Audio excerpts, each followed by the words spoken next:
How much you captured, how much life have you gathered within you will determine what is the scope and scale of your life. So whether you call it art, whether you call it music, whether you call it spiritual process or whatever the nature of activity, activity is a means to open up your borders of individuality so that something larger than yourself happens to you. Something larger than what you think as myself happens to you in your life. This is the purpose of love, this is the purpose of art, this is the purpose of sexuality, this is the purpose of spiritual process. Essentially, that something larger than myself must happen to me, because only if this happens, I feel trapped inside this. Yes or no?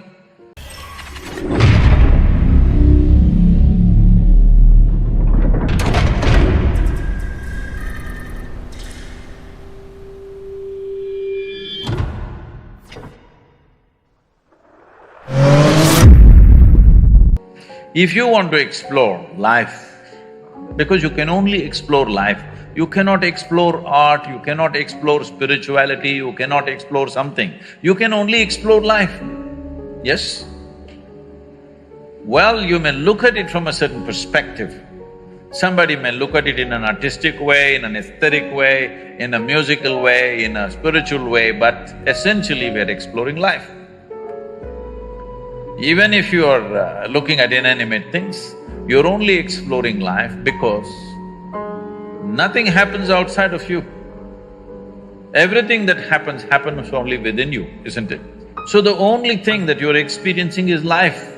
You may think this is color, you may think this is sound, you may think this is something else. No, in your experience, you're only experiencing the way different things imprint upon your life. That's the only way you can experience it, there is no other means of experience for you. So essentially, you're only exploring life because nothing else you have access to. Yes? Right now I may think I'm looking at this person, but no, I am only looking at the image that happens in my mind, isn't it so? Right now, if you touch somebody next to you, think you're experiencing that person's hand. No, you only experience the sensations in your hand, isn't it so?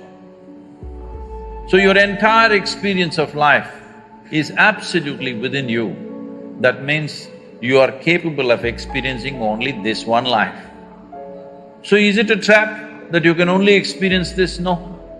If you experience this, then everything becomes a possibility because, see, when it comes to body, we clearly know this is my body, that's your body, 100%. This is my mind, that's your mind, 100%, isn't it? But when it comes to life, there is no such thing as your life and my life. This is a living cosmos. You just captured a little bit of it. How much you captured, how much life have you gathered within you will determine what is the scope and scale of your life. So whether you call it art, whether you call it music, whether you call it spiritual process or whatever the nature of activity, activity is a means to open up your borders of individuality so that something larger than yourself happens to you. Something larger than what you think as myself happens to you in your life. This is the purpose of love, this is the purpose of art, this is the purpose of sexuality, this is the purpose of spiritual process. Essentially, that something larger than myself must happen to me, because only if this happens, I feel trapped inside this. Yes or no? You interpret this in many different ways, but essentially what you're looking for is, you want to somehow go beyond the limitations of your own boundaries. The word yoga, you've heard of the word yoga? Hello? The word yoga means people think twisting and turning is not yoga. The word yoga means union.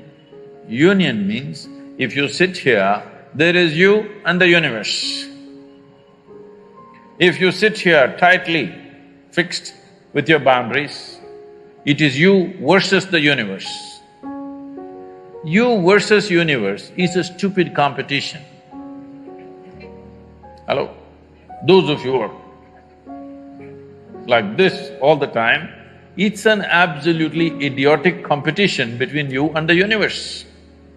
If you have any sense, you don't compete with the universe because you're a small speck in this universe. How do you compete? This is what individuality means. Individuality means you are head-on with the universe. Yoga means you obliterated the boundaries of your individuality. The distinction between what is you and what is the universe has gone down considerably. If you sit here, what is you and what is everything else is about the same in your experience. If this happens to you, then you will see there is no such thing as my life and your life.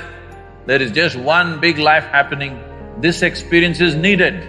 A tremendous experience is needed within you if you want to create something fantastic. If you want to create something brilliant, something unique, something truly of some significance, you need an experience. It's important that there is an experience of exuberance, joy, profoundness. But right now in the world, a whole lot of people think only in misery you can be profound. Because it is true that for most people, their pain is the most profound experience of their life. If we just stick a pin into you, just a pin, not a sword, just a pin, the pain goes to the core, isn't it? Hello?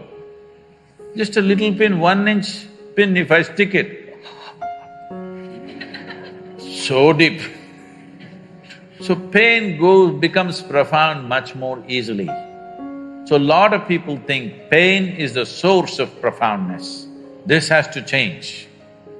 To know profoundness of joy, to know profoundness of love, to know profoundness of exuberance and intensity of life, it takes something more.